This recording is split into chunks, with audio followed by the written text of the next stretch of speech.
Oh, hey, welcome back to my channel. Nice to meet you.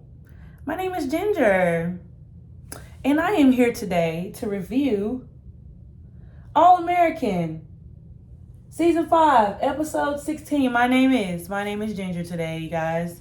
Since everyone else wanted to have an alias, here I am with my alias. I am Ginger. Nice to meet you all. We're just going to have a short and a brief talk about All American today. I'm not trying to be before you long. Simply because I do feel like this episode was a filler episode. But it was good. Let me tell you something. We moving forward, okay? When we was here last a couple weeks ago, Spencer had his episode where he was dealing with the grief of Billy. So now we are all moving forward, pushing on with the storyline. And today we are having guys try out for the team. We just have a few spots left to give out scholarships, but we are here today to recruit. The list was a little low, but Coach Billy, did leave behind a list of some players that he had his eyes on to recruit back to GAU when he was going to take the head coach position.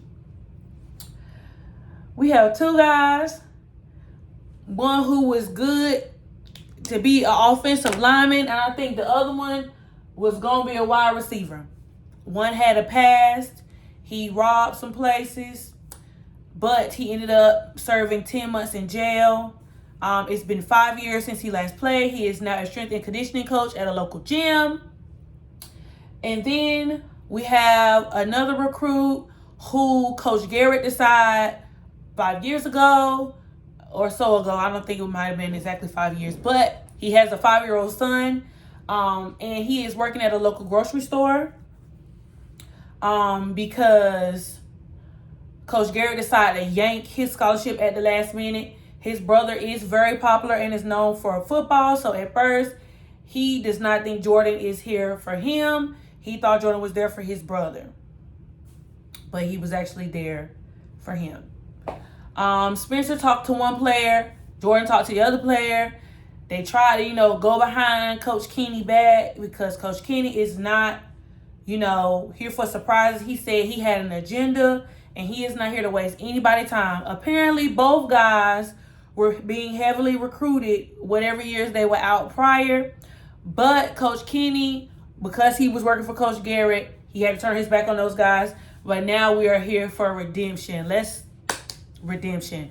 Yes, we all love a good underdog story. And I am here for second chances, okay? I'm here for second chances. Listen, Jordan got his second chance. Spencer got his second chance. So why not be in the blessing business and give others a second chance? It's only right. It's only right. Coach Kenny even got a second chance at coaching because he was about to get fired because the AD was going to get rid of him and everybody else who was under Coach Garrett.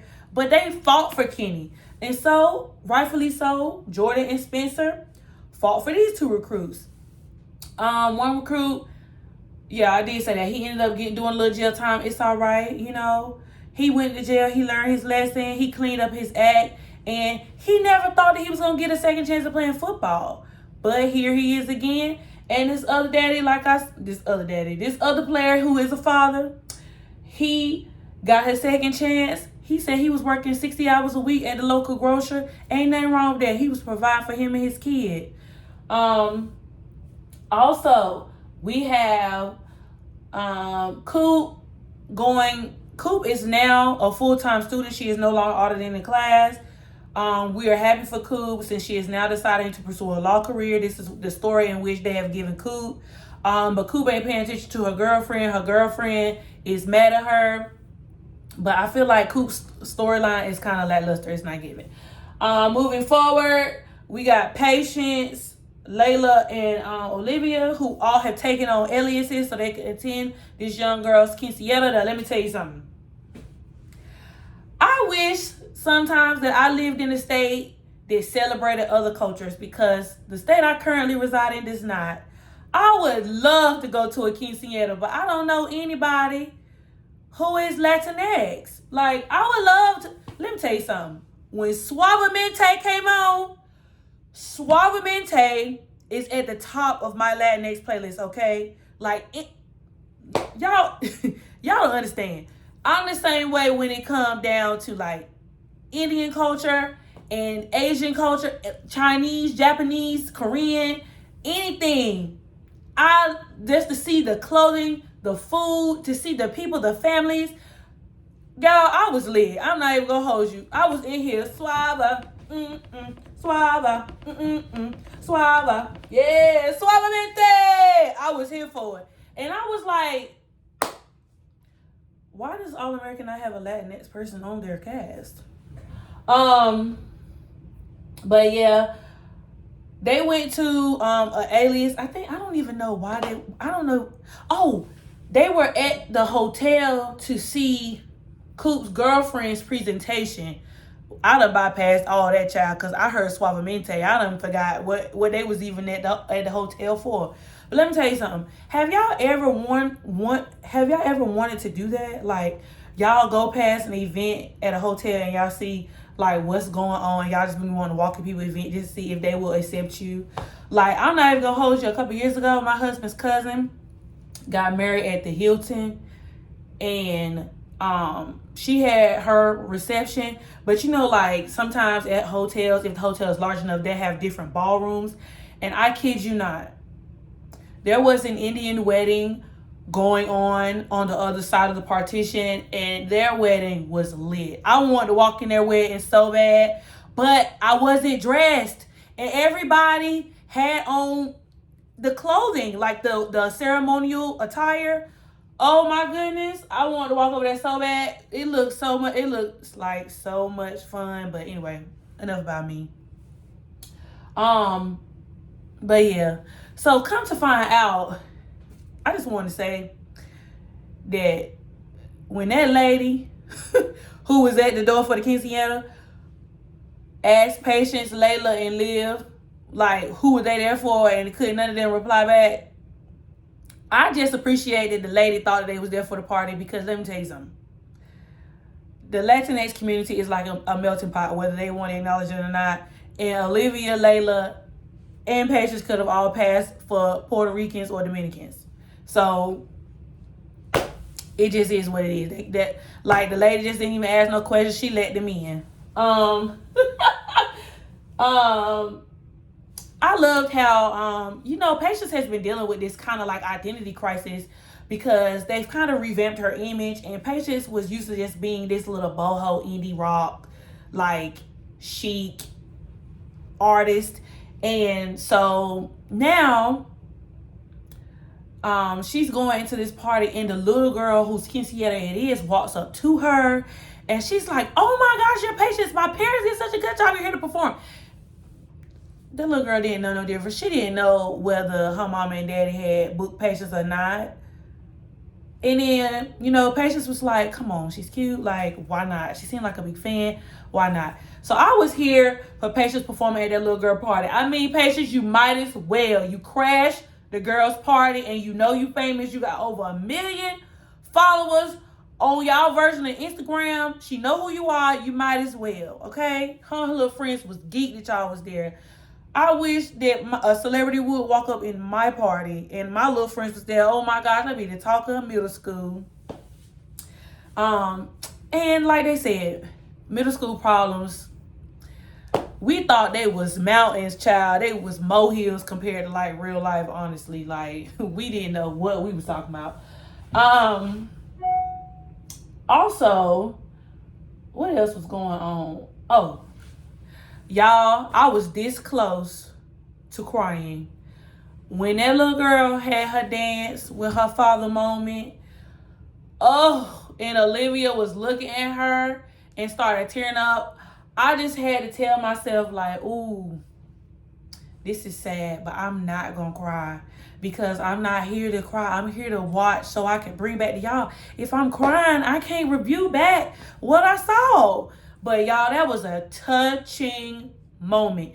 I did see online the clip on Twitter. I saw the clip when Olivia was talking to Jordan, and she was like, her father would never walk her down the aisle. She would never have a father-daughter dance. Let me tell you something. That touched me. That touched me. Wrong way. That touched my heart, because I was just like, oh my God, that's going back to like her flashback, a couple episodes she had during her episode when her and Layla was talking. Sorry, y'all.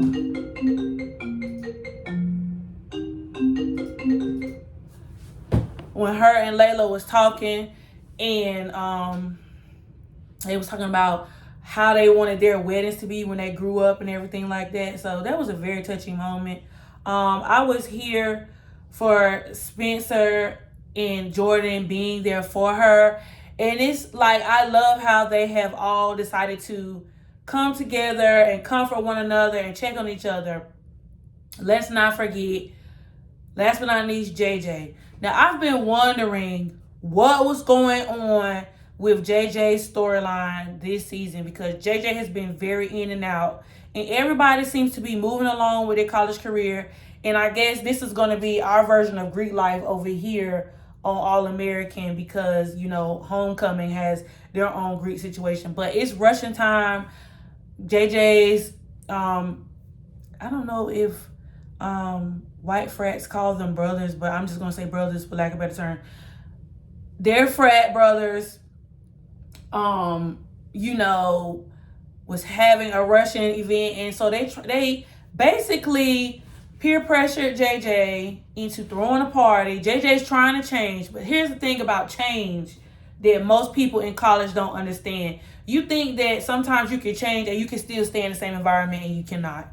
When you change and you decide that you want to move forward, sometimes you have to leave certain things behind. And I understand that JJ was in the frat, and, you know, he was the life of the party and everything. But JJ was on the verge of losing his college football scholarship. Jabari was very much so finna take his place, and Asher wasn't playing that. So, of course, JJ don't live at the beach house no more, but they done suckered JJ into throwing the party at the beach house. I forget JJ's frat brother's name, but he was pressuring JJ, saying the party is whack. We was depending on you. Like, what you doing, JJ? JJ is chilling. JJ is tired. JJ has been doing workouts. JJ has been being a responsible college student.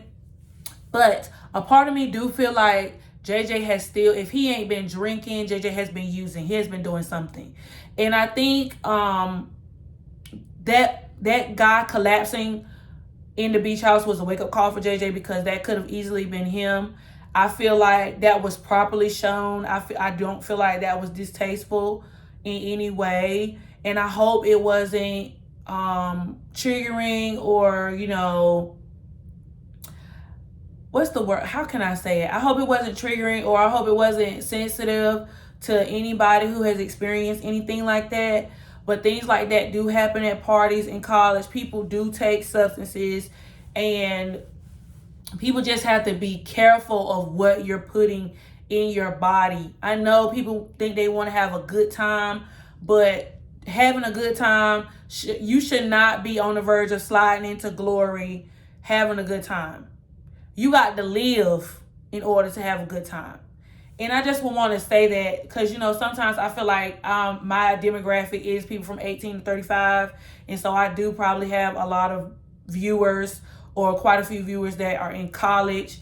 If you want to party, have fun, be clean. Do not drink anything. Do not take anything you don't know about, period. And JJ, I don't want to say what he took, but he took some street candy, okay? Well, JJ didn't, but he almost did.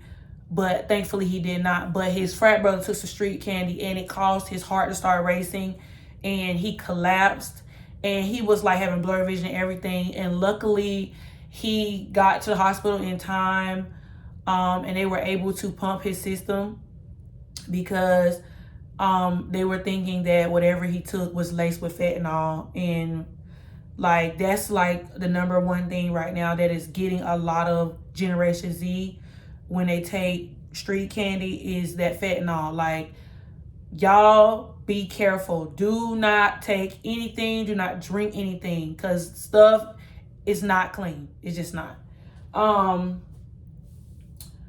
so glad that he survived, but that was a big wake up call for JJ. I was hoping that he didn't slide into the afterlife like while JJ was standing right there, because that would have been something very traumatic, and JJ would have never gotten over that if he slid into the afterlife like right there while JJ was in the room. Like, JJ would have never recuperated from that. So yeah, y'all. That's my review of All American. Nothing too juicy happened this season. I mean, not this season. This episode. We'll see how next week's episode goes. I think we probably got, what episode is this? 16.